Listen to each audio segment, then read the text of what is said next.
ಪರಪ್ಪನಗರದಲ್ಲೂ ಇದನ್ನೇ ಕೇಳಿದ್ವಪ್ಪ. ಅಲ್ಲಿ ಆ ಬುಕ್ಗಳನ್ನ ತಂದು ಕೊಟ್ರು, ಈ ಪುಸ್ತಕಗಳನ್ನ ಕೇಳ್ತಾ ಇದ್ದಾರೆ, ಆ ಬುಕ್ ಬೇಕು, ಈ ಬುಕ್ ಬೇಕು ಅಂತ ಹೇಳಿ. ಸೆಲ್ನಲ್ಲಿ ಸಮಯ ಕಳೆಯೋಕೆ ಪುಸ್ತಕಗಳ ಮೊರೆ ಹೋಗಿದ್ದಾರೆ ಈಗ ಭೂಪತಿ. ಬಳ್ಳಾರಿ ಜೈಲಿಗೆ ಬರುವಾಗ 2 ಬ್ಯಾಗ್ ಪುಸ್ತಕ ತಂದಿದ್ದಾರಂತೆ.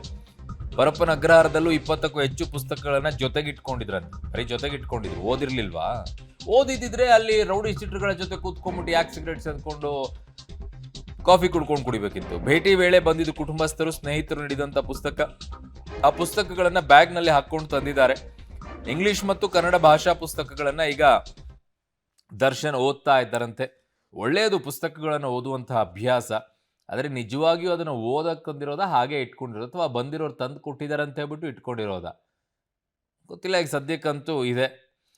ಇಲ್ಲೂ ಹಾಗೆ ಕೇಳ್ತಾ ಇದ್ವಿ. ಭಗವದ್ಗೀತೆಯನ್ನು ಓದ್ತಾ ಇದ್ದಾರಂತೆ, ಮಹಾಭಾರತವನ್ನು ಓದ್ತಾ ಇದ್ದಾರಂತೆ, ರಾಮಾಯಣವನ್ನು ಓದ್ತಾ ಇದ್ದಾರಂತೆ. ಎಲ್ಲವನ್ನ ಕೇಳಿದ್ವಪ್ಪ, ಏನು ಕಥೆನೋ. ನನ್ನ ಸಹೋದರಿ ಅಂಬರೀಷ್ ಇದ್ದಾರೆ. ಅಂಬರೀಷ್, ಪರಪ್ಪನಗರದಲ್ಲೂ ಇದನ್ನೇ ಕೇಳಿ ಕೇಳಿ ಕೇಳಿ ಸಾಕಾಗೋಗ್ಬಿಟ್ಟಿತ್ತು. ಏನು ಪುಸ್ತಕಗಳ ಧ್ಯಾನದ ಬಗ್ಗೆ ಹೋಗ್ಬಿಟ್ಟಿದ್ದಾರೆ.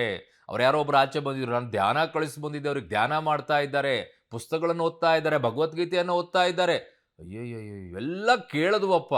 ಸುಮ್ಮನೆ ಬಿಲ್ಡಪ್ ಈಗ, ಇಲ್ಲ ನಿಜವಾಗಿಯೂ ಕೂಡ ಓದ್ತಿದಾರಂತ. ಇಲ್ಲಿ ಬಳ್ಳಾರಿ ಜೈಲಲ್ಲಿ ಇನ್ಮೇಲೆ ಗೊತ್ತಾಗುತ್ತೇನೋ ನಿಮಗೆ. ಖಂಡಿತ ಅರುಣ್, ದರ್ಶನ್ ಅವರು ಪರಪ್ಪನ ಅಗ್ರಹಾರ ಜೈಲಿಂದ ಬರುವಂಥ ಸಂದರ್ಭದಲ್ಲಿ 2 ಬ್ಯಾಗ್ಗಳನ್ನ ತೆಗೆದುಕೊಂಡು ಬರ್ತಾರೆ. ಅದರಲ್ಲಿ ಒಂದರಲ್ಲಿ ಪುಸ್ತಕಗಳಿದ್ರೆ, ಇನ್ನೊಂದರಲ್ಲಿ ಬಟ್ಟೆಗಳಿರುತ್ತವೆ. ಎಲ್ಲವನ್ನೂ ಕೂಡ ಪರಿಶೀಲನೆ ಮಾಡಿ ಜೈಲಾಧಿಕಾರಿಗಳು ಅವರನ್ನು ಒಳಗಡೆ ಬಿಟ್ಟಿರುವಂಥದ್ದು. ಅಂದರೆ ಒಂದು ಬ್ಯಾಗ್ನಲ್ಲಿ ಸುಮಾರು 20 ಪುಸ್ತಕಗಳನ್ನು ದರ್ಶನ್ ಅವರು ತೆಗೆದುಕೊಂಡು ಬಂದಿದ್ರು. ಪರಪ್ಪನ ಅಗ್ರಹಾರ ಜೈಲಲ್ಲಿದ್ದಂಥ ಸಂದರ್ಭದಲ್ಲಿ ಮತ್ತೆ ಸ್ನೇಹಿತರು ಮತ್ತು ಕುಟುಂಬಸ್ಥರು ಒಂದಿಷ್ಟು ಪುಸ್ತಕಗಳನ್ನು ಕೊಟ್ಟಿದ್ರು. ಅದ್ರ ಜೊತೆಗೆ ತಾವು ಸಹಿತ ಜೈಲಿಗೆ ಹೋಗುವ ಒಂದಿಷ್ಟು ಪುಸ್ತಕಗಳನ್ನ ತೆಗೆದುಕೊಂಡು ಹೋಗಿದ್ರು ಅನ್ನುವಂಥದ್ದು ಏನಿತ್ತು. ಎಲ್ಲ ಪುಸ್ತಕಗಳನ್ನು, ಅಂದರೆ ಪರಪ್ಪನ ಅಗ್ರಹಾರದ ಜೈಲಿನಲ್ಲಿದ್ದಾಗ ಬಳಕೆ ಮಾಡ್ತಾ ಇದ್ದಂಥ ಎಲ್ಲ ಎಲಿಮೆಂಟ್ಸ್ಗಳನ್ನು ಸಹಿತ ಜೊತೆಗೆ ತೆಗೆದುಕೊಂಡು ಬಂದಿದ್ರು. ಅದರಲ್ಲಿ 20 ಪುಸ್ತಕಗಳು ಸಹಿತ ಇದ್ವು. ಅದರಲ್ಲಿ ಪ್ರಮುಖವಾಗಿ ಕನ್ನಡ ಮತ್ತು ಇಂಗ್ಲಿಷ್ ಭಾಷೆಯ ಪುಸ್ತಕಗಳು. ಇದೀಗ ಅದೇ ಪುಸ್ತಕಗಳನ್ನ ದರ್ಶನ್ ಅವರು ಬಳ್ಳಾರಿಯ ಸೆಂಟರ್ ತೆಗೆದುಕೊಂಡಿದ್ದಾರೆ.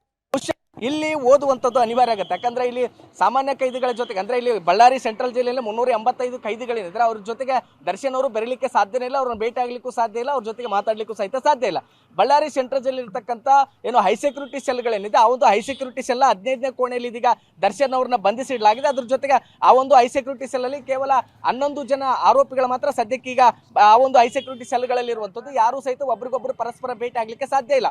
ಹೀಗಾಗಿನ ಅಂದ್ರೆ ಪ್ರತಿಯೊಬ್ಬರಿಗೂ ಸಹಿತ ದಿನಕ್ಕೆ ಕೇವಲ ಅರ್ಧ ಗಂಟೆಯಷ್ಟು ಮಾತ್ರ ವಾಕಿಂಗ್ ಮಾಡ್ಲಿಕ್ಕೆ ಅವಕಾಶವನ್ನು ಕಲ್ಪಿಸಿಕೊಡ್ಲಾಗುತ್ತೆ. ಅದಾದ್ಮೇಲೆ ಹೊರಗಡೆ ಬರ್ಲಿಕ್ಕೂ ಕೂಡ ಸಾಧ್ಯ ಆಗೋದಿಲ್ಲ. ಹೀಗಾಗಿ ಇಡೀ ದಿನ ಅಂದ್ರೆ ಸೆಲ್ಲಲ್ಲೇ ಕಳಿಬೇಕಾಗಿರ್ತಕ್ಕಂಥ ಅನಿವಾರ್ಯತೆ ಇರೋದ್ರಿಂದಾಗಿ ಪುಸ್ತಕಗಳನ್ನು ಓದುವಂತ ಸಾಧ್ಯತೆಗಳಿಂದ ಹೇಳಲಾಗ್ತಾ ಇದೆ. ಆದ್ರೆ ಗೊತ್ತಿಲ್ಲ, ಒಂದ್ ವೇಳೆ ಆರಂಭದ ಶೂರತ್ವವನ್ನ ಬಳ್ಳಾರಿಯ ಸೆಂಟ್ರಲ್ ಜೈಲಾಧಿಕಾರಿಗಳು ತೋರಿ ತದನಂತರದಲ್ಲಿ ಮತ್ತೆ ಪರಪ್ಪನ ಅಗ್ರಹಾರದಲ್ಲಿದ್ದಂಥ ವಿಲಾಸಿ ಜೀವನಕ್ಕೆ ಅವಕಾಶ ಮಾಡಿಕೊಟ್ರೆ ಖಂಡಿತವಾಗಿಯೂ ಸಹಿತ ಇದರಂತ ಮೂರ್ಖತನದ ಕೆಲಸ ಮತ್ತೊಂದಿಲ್ಲ. ಯಾಕಂದ್ರೆ ಈಗಾಗಲೇ ಜೈಲಿನ ವ್ಯವಸ್ಥೆ ಬಗ್ಗೆ ಸಾಕಷ್ಟು ಆಕ್ರೋಶಗಳು ವ್ಯಕ್ತವಾಗ್ತಾ ಇದಾವೆ. ಜೈಲುಗಳಂದ್ರೆ ಒಂಥರ ಇದು ಅಲ್ಲಿ ಶಿಕ್ಷೆಗೊಳಪಡಿಸ್ತಕ್ಕಂಥದ್ದು ಮತ್ತು ಮನ ಪರಿವರ್ತನೆ ಮಾಡುವಂತ ಕೇಂದ್ರಗಳಾಗಿ ಬದಲಾಗಿ ಒಂಥರ 5 ಸ್ಟಾರ್ ಹೋಟೆಲ್ಗಳು, ರೆಸಾರ್ಟ್ಗಳ ರೀತಿಯಲ್ಲಿ ಕಾಣಿಸ್ತಾ ಇದಾವೆ. ಅಲ್ಲಿ ಜೈಲು ಒಳಗಡೆ ಹೋದ್ರೆ ಎಲ್ಲವೂ ಕೂಡ ಸಿಗುತ್ತೆ ಅನ್ನುವಂತ ಸಾಕಷ್ಟು ಆರೋಪಗಳಿದೆ. ಹೀಗಾಗಿ ಈ ಒಂದು ಆರೋಪವನ್ನು ತೊಡೆದು ಹಾಕಬೇಕಾದ್ರೆ ದರ್ಶನ್ ಅವರ ಬಗ್ಗೆ ಪರಪ್ಪನ ಅಗ್ರಹಾರ ಜೈಲಿನಲ್ಲಿದ್ದಾಗ ಆರಂಭದಲ್ಲಿ ಎಲ್ಲವನ್ನೂ ಕಡಿಮೆ ಮಾಡಿದ್ವಿ, ಏನು ಕೊಟ್ಟಿಲ್ಲ, ಅಷ್ಟು ಕೆಜಿ ತೂಕ ಹೇಳಿದ್ರು, ಇಷ್ಟು ಕೆಜಿ ತೂಕ ಹೇಳಿದ್ರು, ಇದೇನಿತ್ತು, ಇದೆಲ್ಲದೂ ಕೂಡ ಕಡಿಮೆ, ಇದೆಲ್ಲ ತೊಡೆದು ಹಾಕಬೇಕಂದ್ರೆ ಬಳ್ಳಾರಿ ಸೆಂಟ್ರಲ್ ಜೈಲಿನಲ್ಲಿ ನಿನ್ನೆ ಮತ್ತು ಇವತ್ತು ಯಾವ ರೀತಿಯಾಗಿ ಅವರನ್ನು ನಡೆಸಿಕೊಳ್ಳಲಾಗಿತ್ತೋ ಅದೇ ರೀತಿಯಾಗಿ ಮುಂದೆ ನಡೆಸ್ಕೊಂಡು ಹೋದ್ರೆ ಖಂಡಿತವಾಗಿಯೂ ಕೂಡ ದರ್ಶನ್ ಅವರು ಜೊತೆಗೆ ಕೊಂಡೊಯ್ದಿರ್ತಕ್ಕಂಥ ಪುಸ್ತಕಗಳನ್ನು ಓದುವ ಸಾಧ್ಯತೆಗಳಿದೆ. ಅರುಣ್, ಓಕೆ ಅಮರೇಶ್, ನಿಮ್ಮೆಲ್ಲ ಮಾಹಿತಿಗೆ ಧನ್ಯವಾದಗಳು. ಸೊ ಈ ವಿಚಾರದಲ್ಲಿ ನಾನು ಯಾಕೆ ಆ ಪುಸ್ತಕಗಳ ವಿಚಾರ ಕೇಳಿದೆ ಅಂತಂದರೆ, ಅವ್ರು ಹಾಕಿರುವಂಥ ಟಿ ಶರ್ಟ್ ಮೇಲೆ ಜಸ್ಟಿಸ್, ಡಿಗ್ನಿಟಿ, ಇಕ್ವಾಲಿಟಿ ಮತ್ತು ಪೀಸ್ ಅಂತ ಹಾಕ್ಕೊಂಡಿದ್ದಾರೆ. ಅಂದರೆ ನ್ಯಾಯ, ಘನತೆ, ಸಮಾನತೆ ಮತ್ತು ಶಾಂತಿ ಅಂತ ಹೇಳಿ ಅವ್ರ ಟಿ ಶರ್ಟ್ ಮೇಲೆ ಇದೆ.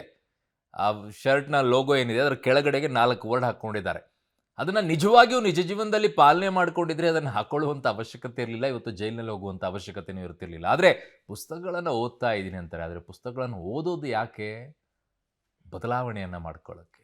ನಿಜವಾಗಿ ಬದಲಾವಣೆ ಆಗೋದಾಗಿದ್ದಿದ್ರೆ ರೌಡಿ ಶೀಟರ್ ಜೊತೆಗೆ ಕುತ್ಕೊಂಡು ಕಾಲ ಕಳೀತಾ ಇದ್ರ?